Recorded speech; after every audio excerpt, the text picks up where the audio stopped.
Olá, meus amigos, como é que vocês estão, hein? Temos mais uma grande notícia para o presidente Bolsonaro. Acaba de cair mais uma ação contra ele. Algo que vinha sendo usado pela esquerda, pelo sistema, como narrativa há muito tempo. E temos também uma boa notícia relacionada ao STF, hein? Então, antes de mais nada, deixe o seu like, isso é muito importante, e compartilhe muito esse vídeo, tá certo? Bora pra tela aqui, ó. STF rejeita a denúncia de vítimas da Covid contra Bolsonaro. Olha só, o Supremo Tribunal Federal rejeitou por maioria de votos uma denúncia contra Jair Bolsonaro, protocolada pela Associação de Vítimas e Familiares de Vítimas da Covid, né? Então, olha, eu não sei pra vocês, mas pra mim foi uma surpresa. Eu não esperava que o STF rejeitasse essa ação. Eu esperava, no mínimo, que o STF remetesse essa queixa-crime para a justiça comum, mas não. Eles mesmos resolveram acertar a coisa por lá, né? Que bom, nos surpreendemos aí positivamente. Mas vejam, a entidade acusa o ex-presidente de cometer 9 crimes durante a gestão de pandemia. Bom, talvez a gente deva refrescar a memória de algumas pessoas aqui, né? Por exemplo, vocês se lembram do senhor João Agripino Doria, né? Esse que saiu da vida pública e voltou para a vida privada. Ele era governador de São Paulo, né? Que só ganhou na esfera Bolsodória lá em 2018. Depois mostrou ser o traidor que ele é, né? E já se voltou contra o presidente Bolsonaro, porque a intenção dele era concorrer à presidência, né? O sonho dele, ele foi prefeito de São Paulo, depois governador, e o sonho era chegar à presidência. Agora não vai ser nem síndico de prédio. Mas tudo bem. Ele tinha um grupinho no WhatsApp com os outros governadores. E ele tentou encabeçar ali uma espécie de revolta dos governadores contra o presidente. Então a intenção era quebrar o país e jogar na conta do presidente Bolsonaro. E como é que ele fez isso? Porque durante a pandemia, o que o STF fez? Delegou a estados e municípios as atribuições de combater a Covid, o pastel de flango, ou a pandemia, não é? Então, o STF tirou o poder de gerenciamento do país, do governo federal, do presidente Bolsonaro, e deu a estados e municípios. Só coube ao governo federal mandar dinheiro para os estados e para os municípios combaterem a Covid, né? Portanto, o presidente está sendo acusado aqui por essa associação de 9 crimes, mas só coube ao governo federal destinar verba, e verba não faltou. Aliás, ele foi um dos presidentes que mais comprou vacinas no mundo. Não faltou vacina, não faltou verba, não faltou insumos, não faltou materiais, não faltou nada, né? E o que faltou foi por conta de governadores irresponsáveis, como por exemplo o senhor Eduardo Leite, lá do Rio Grande do Sul, que não sei como foi reeleito, né? Mas ao invés de destinar toda a verba que veio do governo federal para a saúde, para o combate ao pastel de flango, não, o que ele fez? Pegou esse dinheiro que veio do Ministério da Saúde e pagou funcionários, né, os funcionários públicos, empresas terceirizadas, fornecedores, né, que, tem que receber o salário, tem que receber o que é devido, é lógico que tem, mas não com o dinheiro que veio destinado para a saúde. O Estado tinha que arcar com esses compromissos, né, e não com a verba que era para a saúde.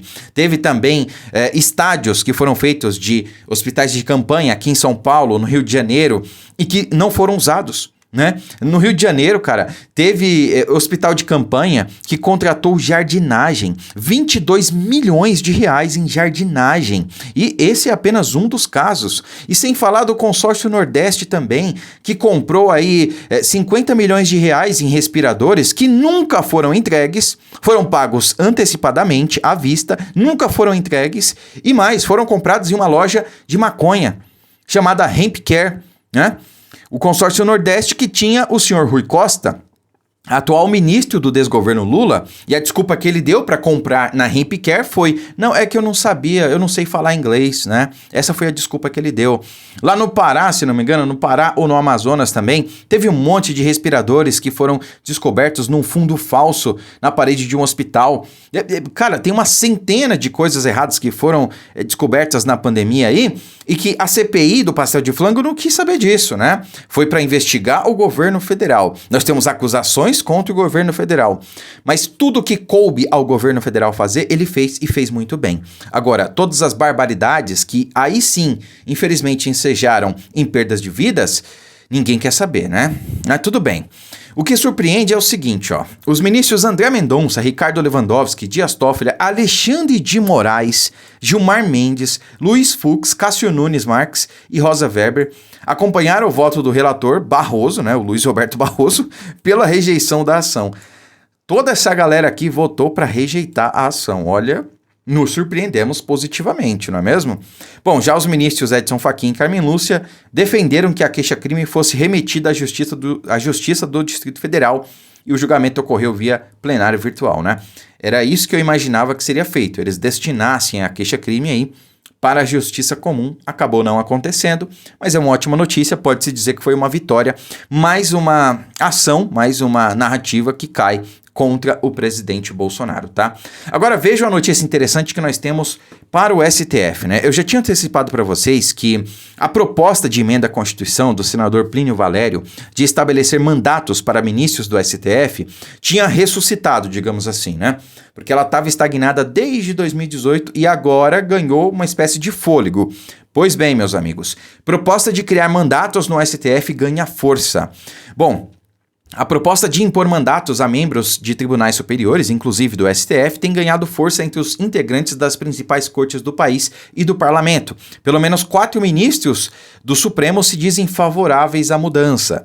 Não que a opinião deles valha alguma coisa, né? Mas pelo menos a gente já sabe que não vai ter resistência. Porque alguns senadores aí, digamos assim, não do Brasil, lá da França, né? Que tem rabo preso com o Supremo lá da França, não votariam em projetos que vão contra os interesses da Suprema Corte, justamente, né? Porque eles têm interesses obscuros aí. Mas evidencia que não vai ter resistência no judiciário. Isso é bom, ponto positivo. 3 deles na condição de anonimato, né? Dos que apoiam aí esse projeto.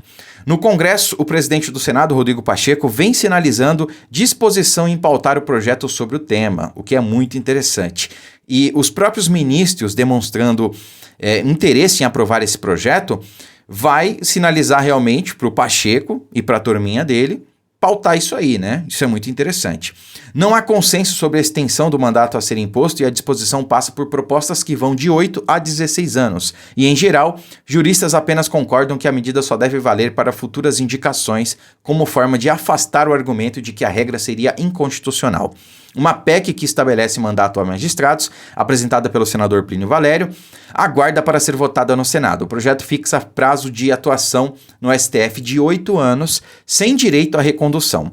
E para o senador, um mandato vitalício com aposentadoria compulsória aos 75 anos, conforme a regra atual, dá muito poder aos ministros. Recentemente, Pacheco vem dando sinais de que pode incluir a proposta entre suas prioridades para este ano. Debater mudanças no STF foi promessa de sua campanha num aceno aos votos de senadores bolsonaristas para sua recondução à presidência da casa, né? Bom, meus amigos, o ponto principal desse projeto é o seguinte. Primeiro, nós temos que entender que caso o Lula realmente fique até o fim do seu mandato, o que eu duvido e espero que não, né, para o bem do nosso país, ele vai indicar mais 2 ministros para o STF, no lugar de Carmen Lúcia, se não me engano, e Ricardo Lewandowski, né?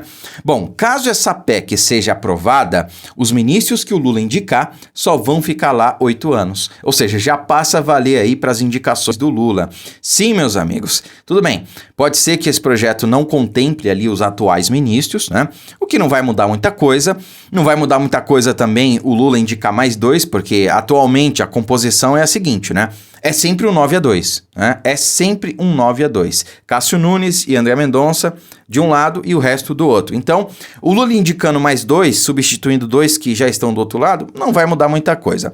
Mas, esse projeto sendo aprovado, os ministros que ele indicar só vão ficar lá 8 anos. Não vão ficar lá até os 75. Já imaginou? O Lula indicando alguém de 35 anos, que é a idade mínima, ou de 40, e o cidadão ficar lá durante, 30 anos no STF, 35 anos?